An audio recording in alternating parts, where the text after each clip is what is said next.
Hello and welcome dear students.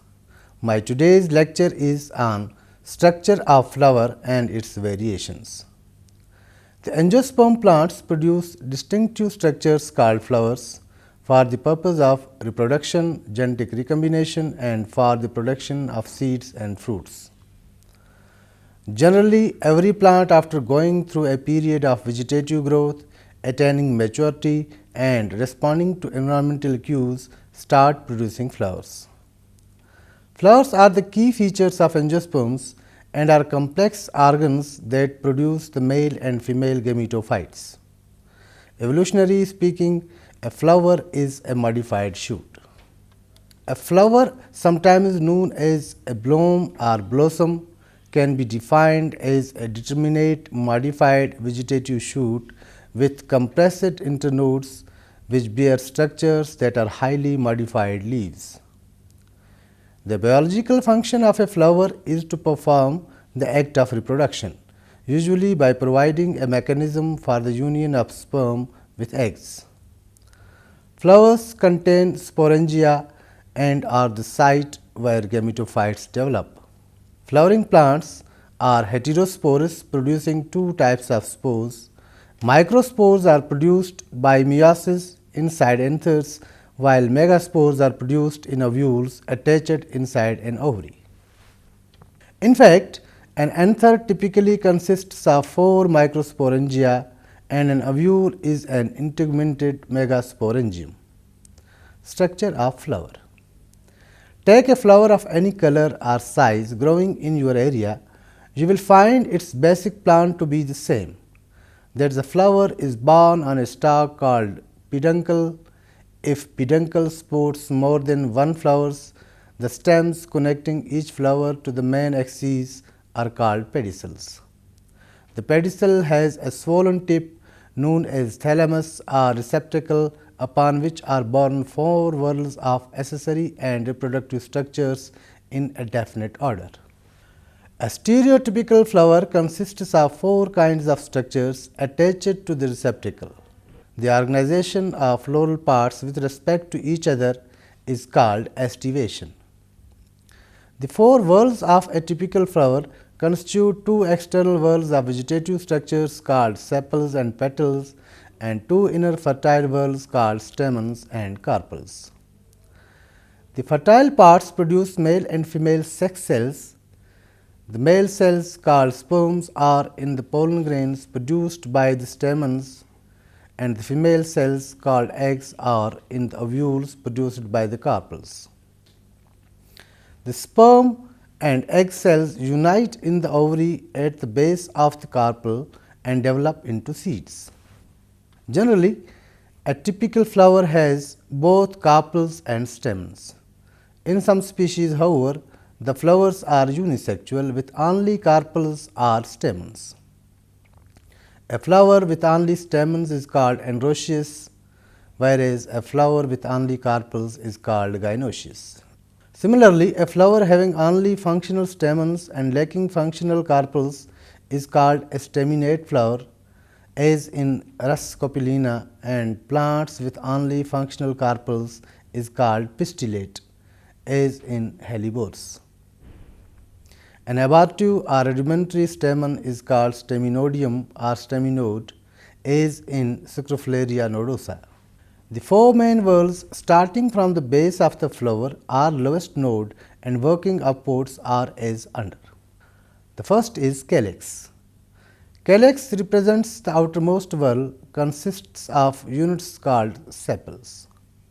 These are typically green and enclose the rest of the flower in the bud stage. However, they can be absent or may be prominent and petal-like in some species.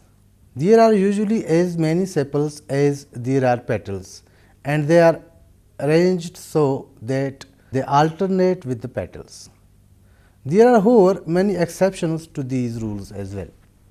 When the flower is in bud stage, the sepals enclose and protect the more delicate floral parts within.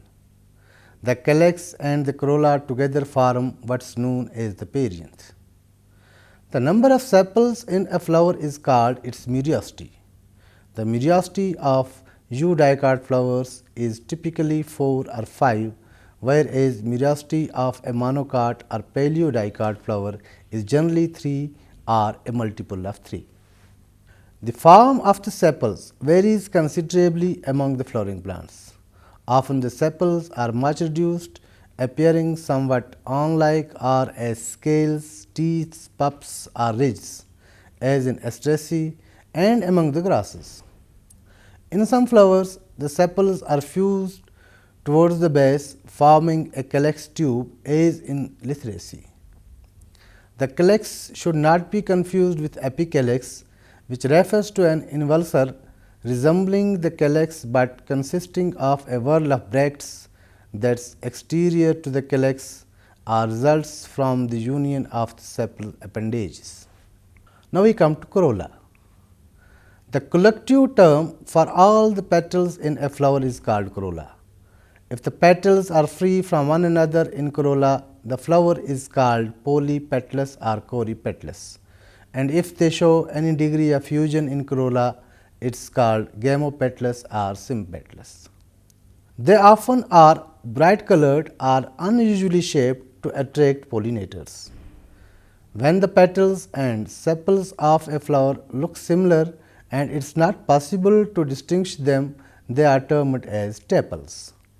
Examples of plants in which the term tepal is appropriate include liliaceous genera such as narcissus, irises and tulip, etc. Conversely, genera such as solanum and phaseolus have well distinguished sepals and petals. Petals can differ dramatically in different species.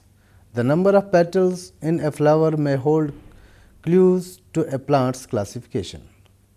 For example, flowers in dicots most frequently have 4 or 5 or their multiple petals, while as monocots have 3 or its multiple petals. Although there are many exceptions to this. The corolla may be either radially or bilaterally symmetrical.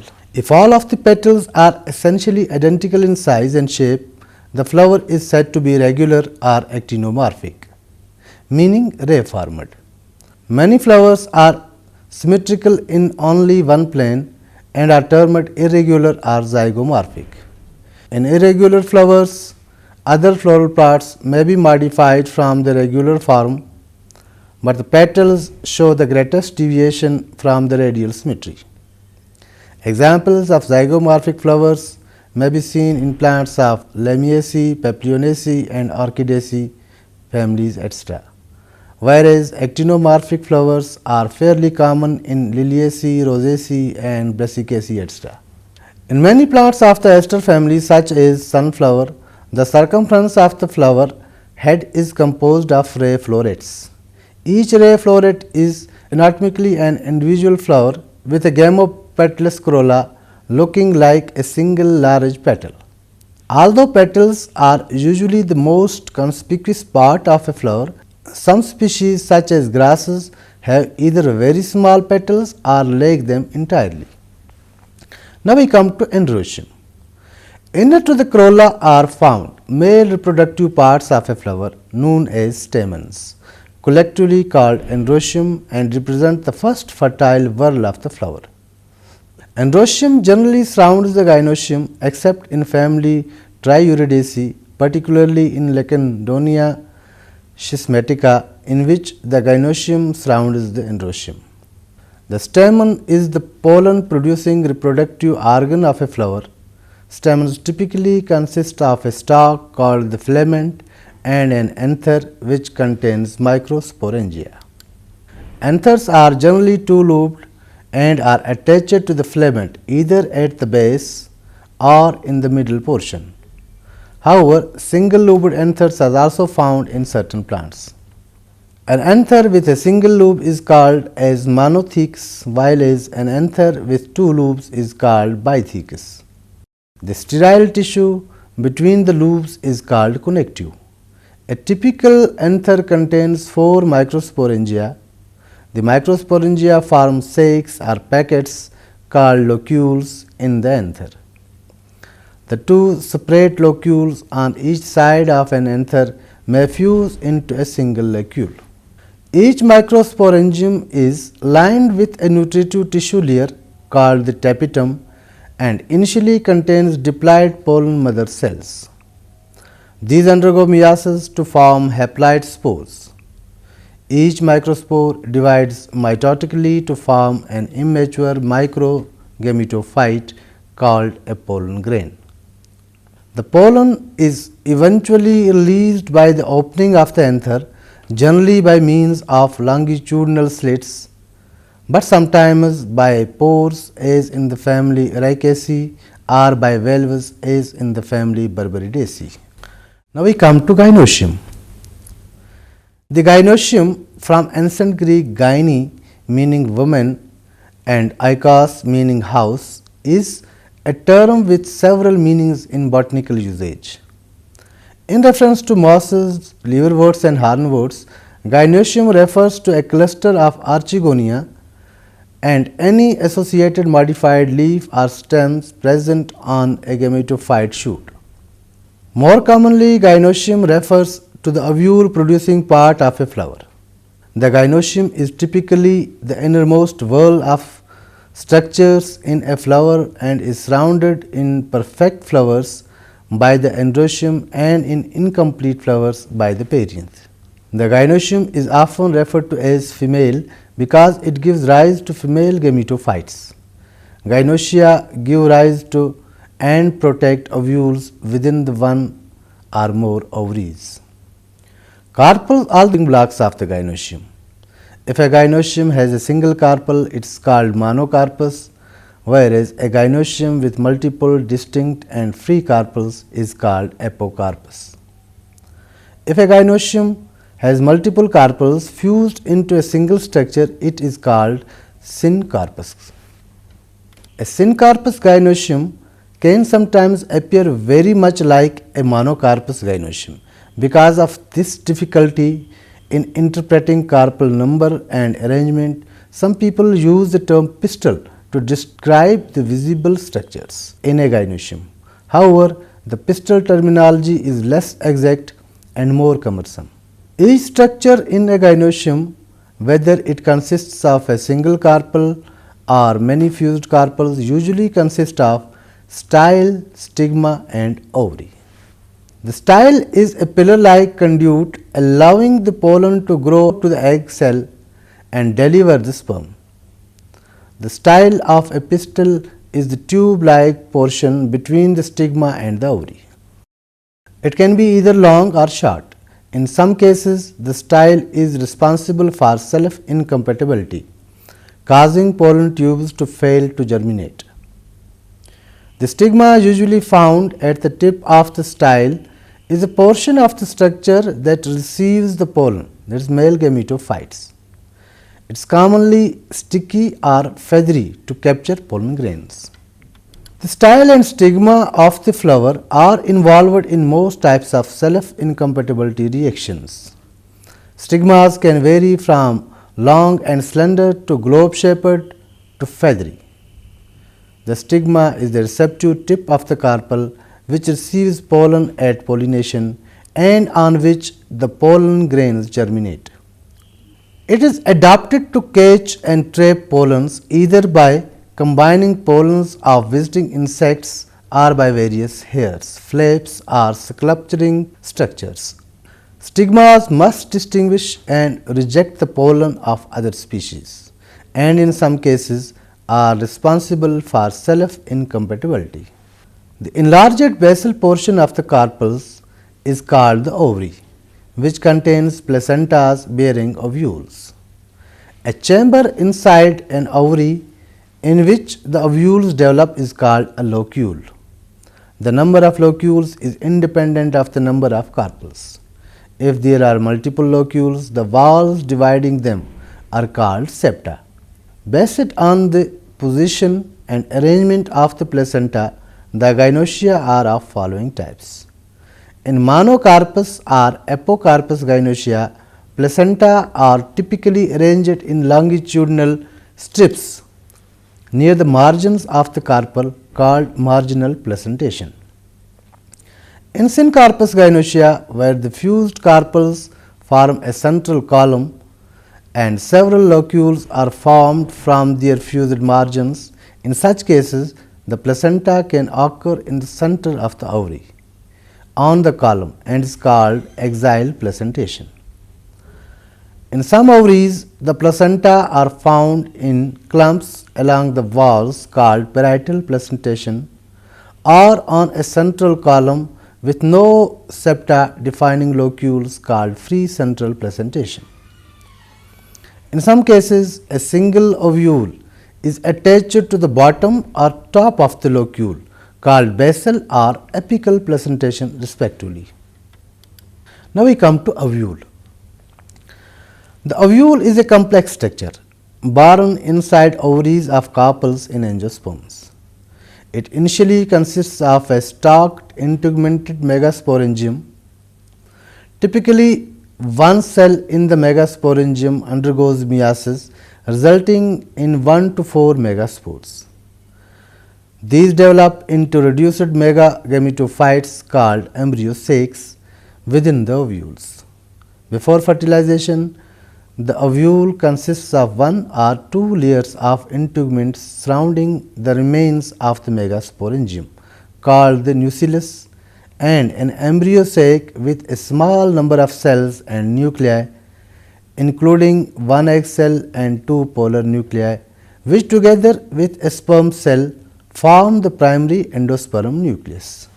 The gap in the integuments through which the pollen tube enters to deliver sperm to the egg is called the micropyle.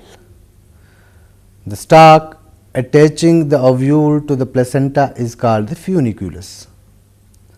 Ovules are generally positioned so that the micropyle is facing the point of funiculus attachment. In a fully syncarpous gynoecium, the challenge is to determine how many carpels fuse to form the gynoecium. Sometimes the number of stigmas or stigma loops is useful, as can be ridges on the ovary or locules within the ovary. The degree of conation in a syncarpous gynoecium can vary. Fusion can occur very early in carpel development or later. In some gynoecia, carpels are fused only at their base, but retain separate styles and stigmas. In other gynoecia, the ovaries and styles are fused, but the stigmas remain separate.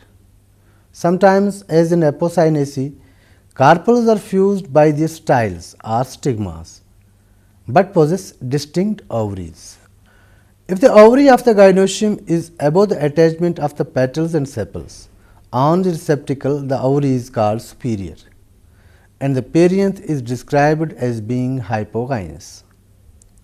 In some flowers with superior ovaries, common as in rose family, the base of the stamens, petals and sepals are fused into a floral tube or hypanthium. In these flowers, the ovary can be free or partially fused with the hypanthium, but remains at least partially superior. In this case, the perianth is described as perigynous. In some flowers, the ovary is completely fused to the hypanthium and only the style and stigma project above the sepals, petals and stamens, which appear to be attached to the top of the ovary. This sort of ovary is called an inferior ovary, and the perianth is said to be epigynous. Plants with inferior ovaries include orchids, asters and evening primrose, etc. Now we come to floral formula. A floral formula is a way to represent the structure of a flower using specific letters, numbers and symbols.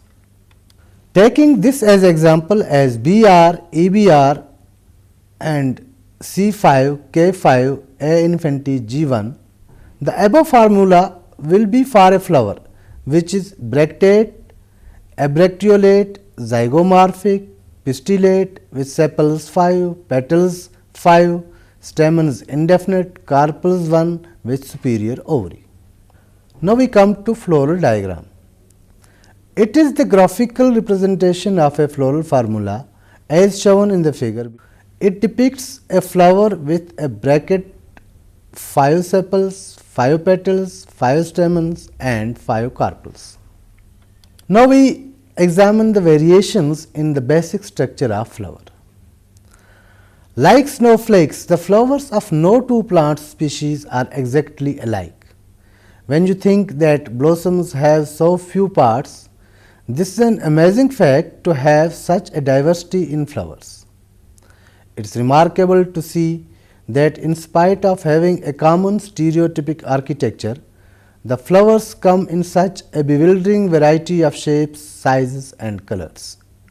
Generally, the two groups of angiosperms, that is monocots and dicots, show marked differences in their basic flower structure. In monocots, the perianth lobes are generally indistinguishable and flower parts are usually in threes or multiple of 3. Whereas in dicots, the perianth lobes are well distinguished into calyx and corolla and the floral parts are generally in 4s or 5s or their multiples. In some monocots like members of family Poaceae, the flower is highly reduced and is represented by 2 bracts called lemma and palea, which enclose stamens and carpels. Some plants produce flowers which never open and are self-fertilized as in some violets and some other plants. Such flowers are called as cleistogamous. The variation in flowers can also be due to slight deviation in its basic parts, including their position, structure, their sexual expression and symmetry, etc. Based on the symmetry of corolla, the flowers can be of following types. First, we examine the flowers with actinomorphic type of corolla. The actinomorphic corolla type flowers can be rotate, that is wheel shaped as in Vinca major, or campanulate, bell shaped as in Campanula, funneliform or funnel shaped as in Datura and Petunia. They may be tubular as an elongated tube with minimal limbs, or they may be silveriform, an elongated tube with a conspicuous limb, or they may be ureolate, an inflated tube with a terminal constriction or urn shaped. Similarly, flowers with zygomorphic corolla can also be of following types as bilabiate with 2 lipped structures, usually due to a landing platform commonly found in labiates, or may be ligulate, that is petals connate at the margins to form a strap shaped corolla as in the members of family Astraceae. They may be geniculate with a knee-like bend or spurred with an extension or spur common in Delphinium, Aquilegia and Linaria, etc. Zygomorphic corolla can also be of papilionaceous type like a butterfly with a central standard petal and lateral wings petals as in papilionaceous plants like Astragalus and Piscium, etc. Flowers also vary with respect to their stamens. The stamens show variations in their cohesion as monodelphous, where filaments fuse into one bundle but anthers are free as in members of family Malvaceae, or they may be diadelphous, where filaments fuse to form 2 bundles common in members of family Papilionaceae, or they may be polydelphous, where filaments fuse to form many bundles as in lemon and hypericum, etc. Stamens can also show variations in their degree of cohesion, or syngenous stamens, where filaments are free but anthers are fused as in members of aster family. Variations of flowers with respect to their carpels. On the basis of number of carpels, flowers may be monocarpellary having 1 carpel as in P, or polycarpellary with many carpels as in China rose, which may be syncarpous with fused carpels, or apocarpous where carpels are free. Types of flowers based on reduction or sexual expression. Again, the fundamental structural pattern of a flower is the complete set of 4 floral whorls. The upper 2, that is gynoecium and androecium with primary reproductive function, and the lower 2, that is corolla and calyx with supportive and other functions. The term incomplete refers to the absence of one or more of these floral whorls. The following type of variations can be generally observed in angiosperm flowers with respect to their floral whorls. Uniseriate perianth, where only a single perianth whorl, usually the calyx, which when alone can take a petalite or petal-like form. Flowers may be perfect with both reproductive whorls present in the flower or may be imperfect with one of the two reproductive whorls is missing. With the flower unisexual in terms of reproductive function. The unisexual flowers can be staminate, where only stamens are present and gynoecium is lacking, or may be pistillate, where only carpels are found but no stamens. With this, we conclude our today's lecture. Dear students, today we discussed about the basic structure and architecture of a typical flower, its various parts and their individual structures, and the variety and variability among flowers. We also highlighted the role of flowers in plant reproduction and the economic importance of various flowers to humans. Hope that it will help you to understand the topic on flower structure. Thank you very much. Have a good day.